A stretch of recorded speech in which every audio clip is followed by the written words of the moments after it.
I am the Tofu Golem. Please enjoy the video. In this video, I will explain how to find noob markers. First, pay close attention to a player's visual presentation. New players often use the default character models and wear basic, uncustomized equipment. They might also exhibit less refined movement, perhaps moving in straight lines or struggling with complex maneuvers. Keep an eye out for these initial visual cues, as they are often the first indicators of a new player in many virtual environments. Next, observe their in-game behavior and decision-making. New players frequently struggle with core game mechanics like aiming, using abilities effectively, or navigating complex maps. Their strategies in combat or resource collection might appear unoptimized or hesitant. Also, listen to their communication.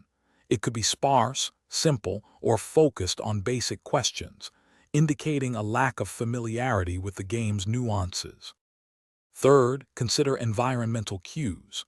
New players often spend more time in designated starting zones or tutorial areas, sometimes revisiting them.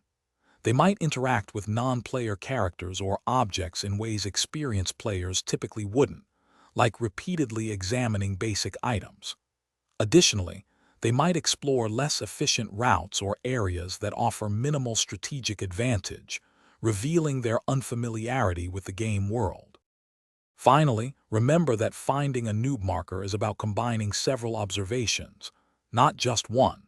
A single default skin doesn't guarantee a new player, but a default skin combined with hesitant movement and basic communication strongly suggests it. Practice observing these various cues across different players and situations. With consistent practice, you will significantly improve your ability to quickly and accurately identify new players in any game. Thanks for watching. Consider subscribing if we helped you today.